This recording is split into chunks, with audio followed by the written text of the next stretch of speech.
Welcome to the Visual Marketing Podcast, brought to you by CI Marketing, where we explore how to show up consistently, be more visible, and connect with the right people through your marketing. I'm your host, Liz. Hi everyone, today I'm going to be talking about how you can reinvent or rebuild your business if you need to, whether that's been a crisis, whether there's something that has changed internally with your business or externally or something personally, or you're just wanting to go in a new direction. I have got a few tips from doing it myself a couple of times now, and also just talking about the experience that I have had over the last 15 years of owning my own businesses. And I want to share that with you today. So I hope this is going to be super helpful. And please do reach out if you have any questions at all. In the show notes, you will find all of my details. So please feel free to get in touch. I would just love to chat with people. When I started CI Marketing, it was 2011. And Christchurch and Canterbury were recovering from having incredibly devastating earthquakes. We'd had a couple of really big earthquakes, one out in the rural area of Canterbury, which was a really large earthquake and caused a huge amount of damage to the economy and obviously to property. And then we also had another earthquake several months later, which was actually centred in Christchurch City itself. And unfortunately, that resulted in a huge amount of devastation, including not only the loss of property and buildings, but also the loss of a huge number of lives in our city. It was a very, very tough time for Christchurch and Canterbury. And I was working in the area of tourism at the time, which was my absolute passion. I studied it at university. I went to Lincoln University. I did a degree in tourism management and I majored in marketing. And I was in my total dream job. I was promoting Christchurch and Canterbury as a location for business tourism. I had been in the role for a whole 5 weeks. And unfortunately, that's when the earthquake hit. And obviously, not a lot of tourism going on in Christchurch at that moment. So I unfortunately lost my job, understandably, and was in a position where, bit of a long story short, I ended up starting CI Marketing. And some people thought I was absolutely mad. Starting a business, specializing in tourism marketing when the area that I lived in was totally devastated. But I actually found a niche in an area where people really needed help. And I thought I had the help that they needed. And it worked. And I'm going to tell you a little bit about how that worked and what I did. So I found myself in a position out in the rural area of Canterbury, working for a district council who were wanting some help, some consultancy help, specifically in the area of tourism marketing on how to promote their area to both domestic and international tourists. And obviously, we were having a lot of issues with getting international tourists to actually visit Christchurch. So I was able to build a strategy and give them marketing tools on how they could promote to international tourists and domestic tourists visiting the South Island and not wanting to head into the city, but still wanting to pass through the area as they headed down south or up north, as we're located in the central South Island. From that role, I saw that there was an opportunity for me to take those skills that I had in helping businesses or organizations who were in a situation where things were a little bit tricky, but there was a way that I could then take that and build that into a business that could help others. And so CI Marketing was born from that, essentially. And I soon realized that it wasn't doable on my own. I needed some help. And then Emily came on board with me. She still works alongside me today, and we have been working together for 15 years, which is absolutely fantastic. And I'm so grateful to have her on our team. And together we helped create the basis of what CI Marketing is. Building a business right in the midst of a crisis was certainly no mean feat. I'd never run a business before. I had no idea what I was doing, but I made it work. I took everything that I knew about marketing as well as practical common sense and turned that into something that became really exciting and really successful. And we became really well known as tourism marketers, especially in Canterbury and actually even New Zealand wide. And as that time went on, we reinvented little bits and pieces here and there. You have to keep looking at your offer, looking at your visibility, looking at the way you serve your customers, what they need from you. And we would tweak things as we went along. But when COVID hit in 2020, that is when reinvention went to a whole new level. At that moment in New Zealand, the country was shut down. There were no tourists coming in or out, and there was no movement around the country either. So domestic tourism was gone, and international tourism was most definitely gone for the unforeseeable future. I stupidly had put all of our eggs in one basket. We were almost entirely based off a tourism marketing model. So all of our clients were tourism or tourism connected or tourism related. There was no way any of us ever thought that this would happen. Obviously, nobody thought this would happen. And it was quite a shock to the system. Now, by now, in 2020, we have staff, not just myself and Emily. We have other staff as well. And we're in an office in Christchurch. So suddenly we're all having to work from home, and all of our customers had disappeared overnight. At that point, it would have been really easy for me to just shut down the business and just say, you know what, guys, we can't do this. It's impossible. I don't have customers. We don't have any money coming in. We don't have any services we can sell because we've got no one to sell to, and I can't pay you. But that's not who I am, and it is absolutely not what I wanted to do. If anybody knows me well, or if not, if you're learning who I am, I love a challenge. I'm an only child, and put a challenge in front of me, I will absolutely do everything I possibly can to conquer that challenge. And that's exactly what I did. So Reinvention version 2 started again for CI marketing.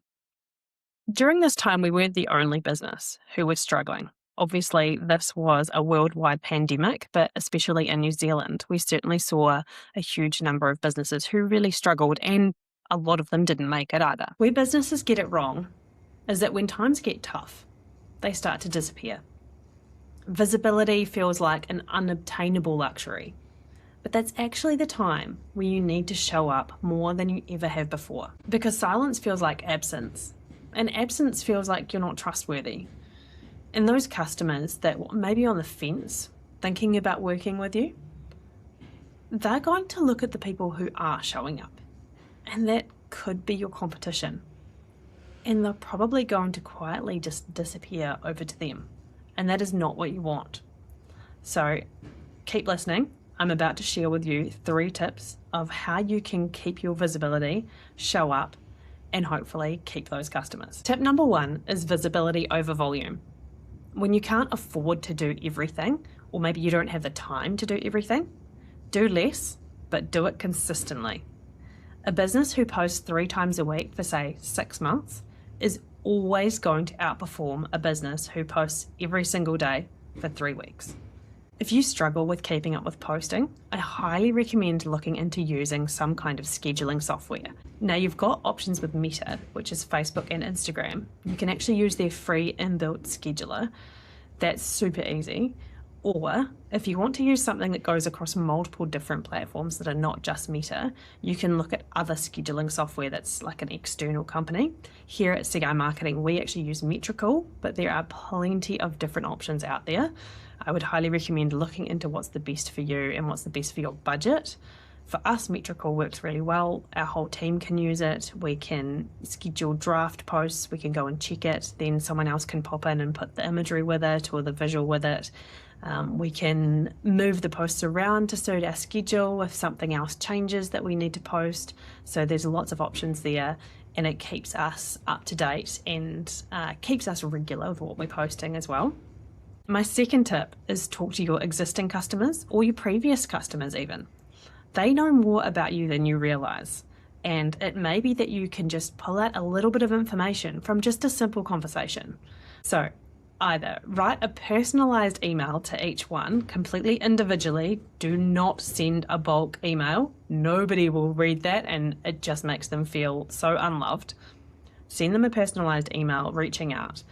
If you've got specific questions you'd like to know from them, like, hey, how's your business going? Is there anything else we can help with? Is there maybe a different way that you can tweak your offer for them? That's going to give you so much amazing data for you to then put into a sales pitch to take to other customers in the future.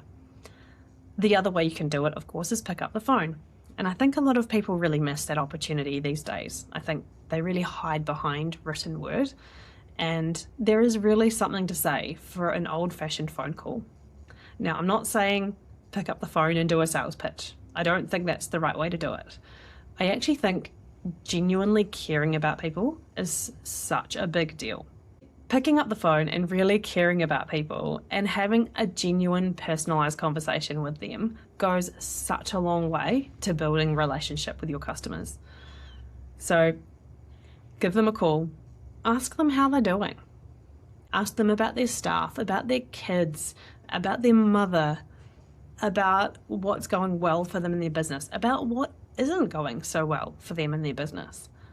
That information is not only actually a really lovely thing for you to be involved with your customers, but also it does help you in understanding them better, understanding the types of people that you could be working with in the future as well. And another option you can do to really just keep top of mind with people is send them a wee gift. So something we do here at actually both of my businesses is we send people Christmas gifts. And depending on the business, we either personalize it to the actual customer. So we'll put together something that's very specific to them. If they have staff, we'll make sure it's something that they can share amongst the office. Or for my other business, the lift component business, we do something that is very targeted to the types of people that it's being sent to. And honestly, the amount of feedback we get from people is incredible. It actually blows us away every single year. And to this point, like even to this day, people will actually phone us or email us months later, even years later, and say, hey, do you have any more of those cooler bags? Because like we've used it so many times and we've worn it out, or my daughter, she took it and she hasn't brought it back and I really would love another one, or, whatever it is that you've given them. People absolutely remember the gifts that you've given them if it's memorable and if it's being targeted to them. So that's another really cool thing that you can do for people. And my third tip about being visible in front of your customers is to show them a little bit of behind the scenes.